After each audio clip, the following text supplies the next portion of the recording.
បាទជំរាបសួរពុកម៉ែបងប្អូនទាំងគ្នាថ្ងៃនេះមកដល់បងប្អូនមកទស្សនានៅជាក្រុងយើងបាទគឺនៅភ្នំជីសូរនេះបងប្អូនឃើញទេសភាពនេះនៅពាក់កណ្ដាលនៅភ្នំនេះបាទភ្នំជីសូរទេសភាពស្អាតមែនតើបាទបងប្អូនមើលពីលើទៅឃើញផ្ទះឃើញវាស្រែវាស្រូវអូអស់តោះហើយចុងខែនេះខែស្រូវទុំហ៎បាទមើលពណ៌មាសពណ៌អីគឺស្អាតមែនតើផ្លូវចូលផ្លូវអីស្រួលជីហើយនឹងផ្លូវឡើងក៏ថាវារៀងបាក់តិចដោយសារអីគេអត់តន់ចាក់ទៅអីចឹងវាមានថ្មមានអីចឹងណាបាទហើយចាំទៅដល់លើខ្ញុំនឹងនាំបងប្អូនទៅទស្សនានៅប្រាសាទនៅភ្នំជីសូរនិងទេសភាពផ្សេងខ្លះតិចតួចទៀតបាទអញ្ចឹងចាំជួបគ្នានៅពេលដល់ខាងលើបាទអរគុណច្រើនបាទឥឡូវយើងមកដល់ខាងលើហើយយើងធ្វើដំណើរទៅប្រាសាទនោះប្រាសាទយើងមកដល់ប្រាសាទនៅតិចទៀតនេះហើយបាទមានវត្តមានអីស្អាតណាស់នៅនេះប្រាសាទនៅខាងនោះប្រាសាទនៅខាងនោះអញ្ចឹងចាំយើងទៅមើលទស្សនវិជ្ជារួមទៅក្នុងប្រាសាទបាទអរគ្នានេះបាទគឺជាប្រាសាទភ្នំជីសូរទស្សនវិជ្ជាស្អាតហើយថ្ងៃនេះមកនេះគឺយើងស្ងប់ស្ងាត់តិចអត់សូវមានភ្ញៀវគាត់មកទេដោយសារថ្ងៃនេះជាថ្ងៃគឺថ្ងៃសុក្រថ្ងៃសុក្រឯងបាទថ្ងៃសុក្រអញ្ចឹងនេះគឺជាប្រាសាទភ្នំជីសូរទស្សនវិជ្ជានៅខែនេះជាល្អអូមើលទស្សនវិជ្ជាពីលើទៅស្អាតមែនតើអញ្ចឹងខ្ញុំនឹងថតទស្សនវិជ្ជាផ្សេងទៀតជូនបងប្អូនទស្សនា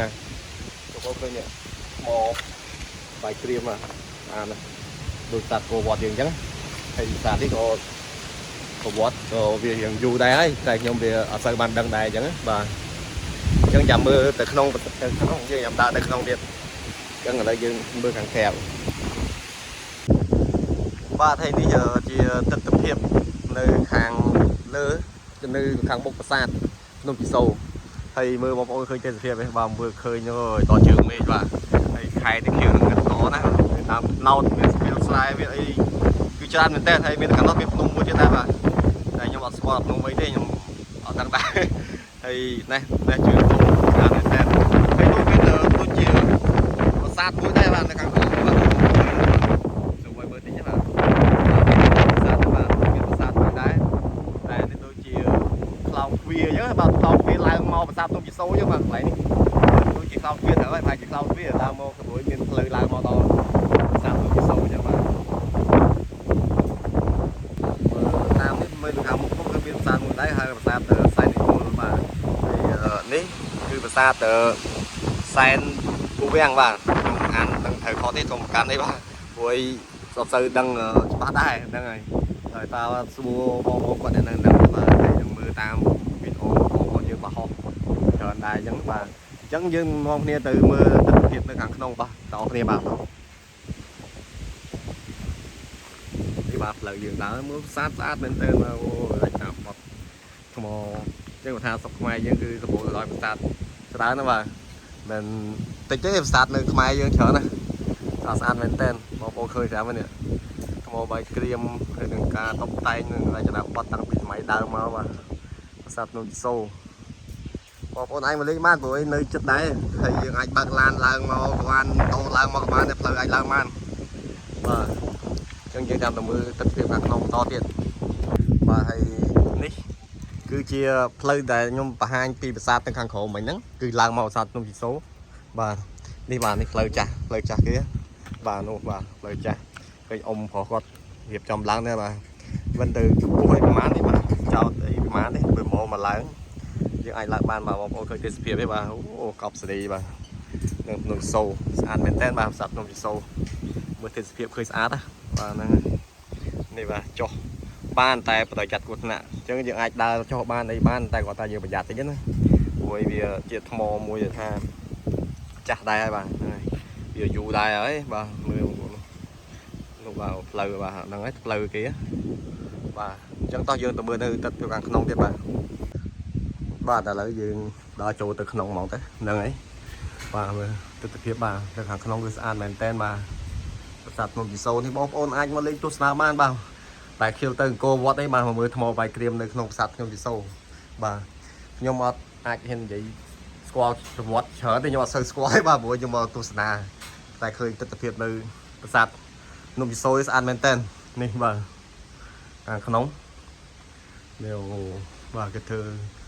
chừng mà đi bộ khơi nhé tập hiệp mò bài cream đấy chân dương phải từ đòn cô qua tới mà thầm đây phải học xong cả lỗ chứ ba vì pin máu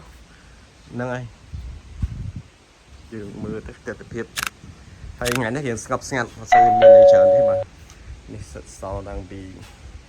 sumai beran máu cái hào gì thế nhưng mà xây xóa cái bạn cũng cạn đây bà chân trong đang bị vọt sao đó mà bọn ai chạy mưa bàn bà chạy mưa nơi tạm tập toàn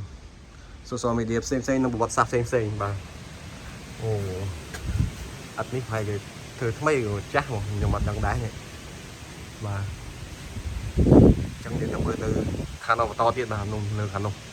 biên trời xa đáy bà chẳng đến tầm mưa to tiết chẳng lợi gì mà to luôn thằng này đi bà đây chỉ khang nơi không sạch ôi lạnh bên tên mọi người nhé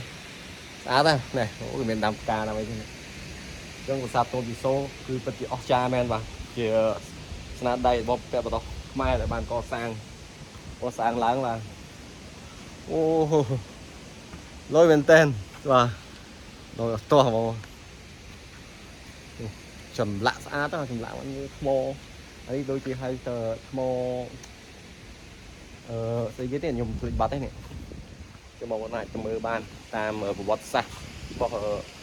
máy dưới và đi ban đi tập kia cả không nòng sạch độc đi bạn đã hàm làm về đi ai tốt trôm của về hiện cha đây ai tốt trôm đây này mỏ hồn chân chạm mươi thọt tập việc xây cho chở nó mà lâu to em maintain ăn maintain và sạch tôm chi sâu được càng khỏi non nhưng mà có khơi ra đấy cứ việc sợ lệ là tha sau máy bồ tàn màu có sang nơi sạch bỏ tìm mán đấy nhưng mà đằng đây bỏ đằng ai chơi của mình vẹp không à rồi nhưng mà ba đấy nhưng mà đằng này và tiếng to thì một tập hiệp chơi rùm nonទៀតអស់គ្នាតោះខ្ញុំនឹងថតទស្សនភាពជារួមជូនបងប្អូនទស្សនាតោះបាទអញ្ចឹងខ្ញុំសូមបង្ហាញពីប្រវត្តិខ្លះៗបាទហើយពីប្រាសាទភ្នំជីសូរនេះបាទប្រាសាទភ្នំជីសូរបាទស្ថិតនៅក្នុងភូមិដកពរឃុំវៀងបាទស្រុកសំរោងខេត្តតាកែវបាទបើយើងធ្វើដំណើរពីភ្នំពេញទៅគឺកាត់តាមផ្លូវជាតិលេខ2តាមក្រុងតាខ្មៅស្រុកកណ្ដាលស្ទឹងស្រុកបាទីនិងតាមមុខវត្តប្រាសាទនាងខ្មៅបាទចម្ងាយប្រហែល62គីឡូម៉ែត្រហើយប្រាសាទភ្នំជីសូរនេះដែរបាទគឺកសាងដោយព្រះបាទសូរ្យវរ្ម័នទី1និងព្រះបាទសូរ្យវរ្ម័នទី2បាទក្នុងកសាងនៅដើមសតវត្សទី11បាទដើម្បីឧទ្ទិសថ្វាយដល់ព្រហ្មញ្ញសាសនាបាទហើយស្ថាបត្យកម្មហ្នឹងរចនាបថឃ្លាំងនិងរចនាបថបាពួនបាទហើយនៅក្នុងប្រាសាទភ្នំជីសូរមានសិលាចារឹកចំនួន2បាទសិលាចារឹកទី1និយាយពីការថ្វាយគ្រឿងសក្ការៈបូជានានាបាទចំពោះអាទិទេពនៅក្នុងភ្នំដែលមានឈ្មោះថាសូរបពតបាទដែលមានន័យថាភ្នំសូរនៅក្នុងឆ្នាំ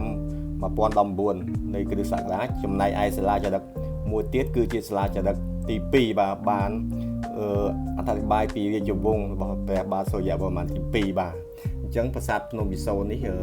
ប្រវត្តិមានច្រើនបាទតែខ្ញុំមិនសូវជាដឹងច្បាស់ច្រើននេះទេបាទខ្ញុំមើលទៅតាមលក្ខណៈឯកសារទូទេបាទបើទៅខុសអីកុំប្រកែកកាន់អីបាទអាចខមមិនឬក៏អាចប្រាប់របស់ខ្ញុំម្ដងទៀតបានអូខេបាទសូមអរគុណច្រើនបាទចំពោះការតាមដានបាទសូមអរគុណច្រើនបាទនៅការតាមដានទស្សនានៅខ្លីៗនៅវីដេអូខ្លីៗប្លុករបស់ខ្ញុំដែលបង្ហាញពីទស្សនវិជ្ជាផ្សេងៗបាទនៅក្នុងប្រាសាទភ្នំជីសូរនេះបាទអញ្ចឹងវីដេអូនេះក៏បានបញ្ចប់នៅពេលនេះហើយខ្ញុំនឹងព្យាយាមថតនៅវីដេអូថ្មីទៀតជូនបងប្អូនទស្សនាបាទនៅកន្លែងកម្សាន្តផ្សេងៗដូចជាបង្ហាញពីសួនសត្វសួនអីផ្សេងៗបាទអញ្ចឹងជូនបងប្អូនទស្សនាហើយបងប្អូនកុំភ្លេចមកលេងនៅប្រាសាទភ្នំជីសូរផងបាទដើម្បី